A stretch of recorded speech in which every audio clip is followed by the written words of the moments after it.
Olá, meus amigos, meus irmãos, Deus abençoe a todos de forma poderosa, porque Ele é maravilhoso. Bem, hoje nós vamos meditar sobre a meninice da igreja de Corinto e tentar aplicar as lições aqui aprendidas à nossa vida, ao nosso cotidiano, ao nosso viver cristão.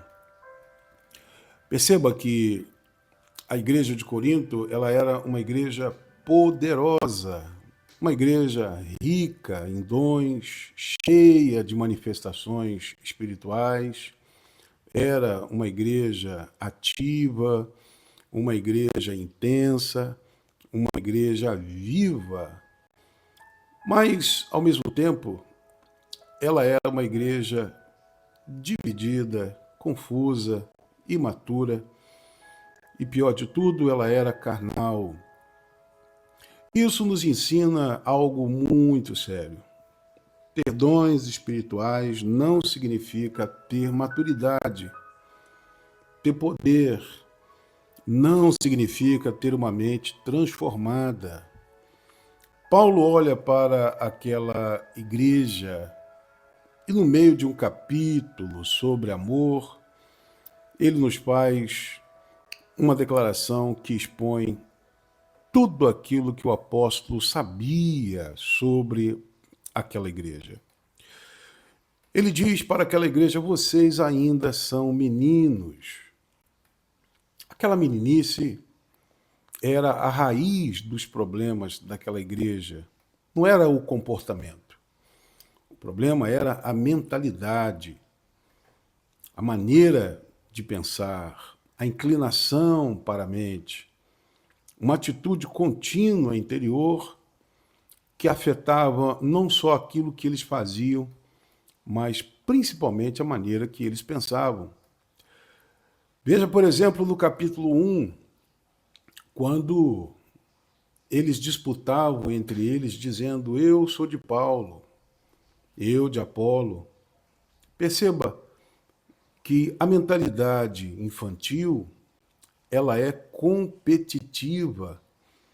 Um crente que tem uma mentalidade imatura, ele precisa constantemente se afirmar, ele precisa viver de comparações. E ele acaba criando partidos dentro da igreja. Veja, por exemplo, no capítulo 8, uma outra manifestação de meninice, de maturidade, é quando Paulo trata sobre a relação das coisas contaminadas, oferecidas aos ídolos.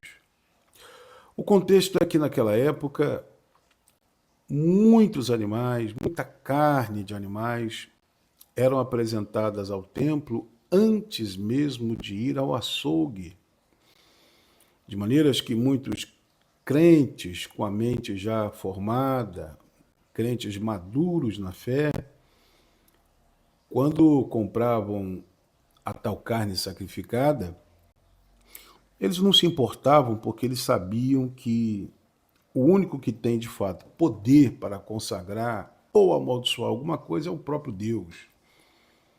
Então eles levavam aquela carne para suas casas, convidavam os crentes com a mente fraca para comerem com eles. Aqueles crentes maturos, quando chegavam, perguntavam se aquela carne era sacrificada aos ídolos. Os crentes maduros diziam: sim, é sacrificada aos ídolos, mas nós comemos porque esta carne não tem problema nenhum, ela não é consagrada. Na verdade, o ídolo não tem poder. Mas a mentalidade daquele irmão fraco era afetada com aquela maturidade, com aquela espiritualidade, com aquela liberdade que o irmão maduro tinha. Por isso, no capítulo 8, a imaturidade daquela igreja se manifesta quando os crentes ditos maduros têm conhecimento, têm liberdade, mas não têm amor. Havia dois extremos da mesma meninice. Por um lado, os crentes imaturos com medo da carne sacrificada, que era um medo sem entendimento. Por outro lado, crentes maduros, já experimentados na fé, que sabiam que não tinha problema algum em comer aquela carne, mas que tinham liberdade sem amor. É quando Paulo vai dizer, olhe, o conhecimento produz orgulho, ensoberbece, mas o que edifica a igreja, os irmãos, é o amor. De maneiras que Paulo, ainda neste capítulo, ele explica que a liberdade cristã, ela deve ser limitada pela consciência do meu irmão. Tudo me é lícito, mas nem tudo convém. Um conhecimento sem amor gera destruição e não gera edificação. Pois bem, no capítulo 12 a 14, surge uma outra meninice. Há disputas por dons espirituais, um culto desorganizado e muitos que iam ali apenas para aparecer para o homem e não para Deus. Nós vamos deixar esse capítulo para tratarmos de uma outra ocasião, porque no capítulo 11 nós temos a manifestação de uma outra meninice. Na Santa Ceia, quando eles se reuniam, Paulo disse, quando você se reunis, não é para bem, senão para mal, porque os ricos levavam fartura de alimentos e não esperavam pelos humildes, pelos pobres na hora de ceiar ou na hora de partir o pão, de sorte que uns se fartavam e outros passavam necessidade. Não era falta de doutrina, era falta de uma mente transformada. Paulo dá o diagnóstico para aquela igreja. Paulo não diz aos coríntios, vocês precisam de mais dons, vocês precisam de mais conhecimento. Não, não, não. Ele aponta para algo mais profundo. Vocês precisam crescer na forma de pensar. A solução para aquela igreja era receber a mente de Cristo. A resposta, meu irmão, minha irmã, para crentes imaturos, não está em regras, está na transformação da mentalidade. É por isso que Filipenses capítulo 2, versículo 5, o mesmo apóstolo vai dizer, tende em vós o mesmo sentimento que houve em Cristo Jesus. A palavra sentimento aqui é uma palavra grega que significa disposição mental, força interior para fazer. Pois bem, qual é essa força interior? Qual é essa mentalidade que precisamos ter? Pois bem, 4 coisas Jesus teve. Primeiro, humildade. O segundo ponto, ele foi obediente. Em terceiro lugar, ele sacrificou-se a si mesmo pelos outros. Em quarto lugar, ele viveu não para si, mas para os outros. Esse é o espírito que deve permear uma igreja madura. Humildade entre os irmãos, obediência, o sacrifício da própria vontade, do próprio eu em função do outro, e ter uma vida voltada para a edificação coletiva. Pois é, porque enquanto a meninice diz eu posso, a maturidade, o cristão maduro, ele pergunta a si mesmo, será que convém fazer isso? Enquanto o menino diz, é meu direito, ele exige, o maduro diz, será que isso vai edificar? O menino pode dizer, eu quero aparecer, mas o crente maduro, ele pergunta a si mesmo, será que Cristo vai aparecer com tal atitude? Pois é, a igreja de Corinto falava em línguas, mas ainda pensava como criança. Tinha dons, mas não manifestava Jesus. Tinha poder, mas faltava caráter.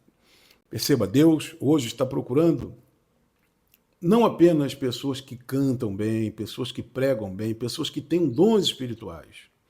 Deus está procurando homens e mulheres de Deus que pensam como Cristo Jesus. Chegou o momento, então, de você fazer uma decisão espiritual. Viver, continuar com uma fé infantil ou procurar amadurecer como um crente em Cristo Jesus. Dentro do seu coração deve haver sempre um confronto interior. Às vezes temos razão numa demanda, numa contenda, numa discussão, mas será que temos amor?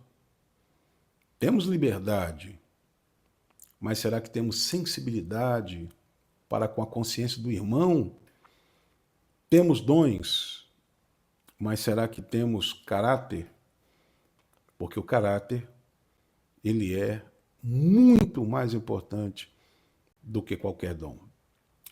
Por isso, eu gostaria de fazer por você uma oração poderosa para que o Senhor venha nos ajudar você, a nós, a vivenciarmos isso diariamente em nossa fé. Oremos. Senhor, transforma nossa mente.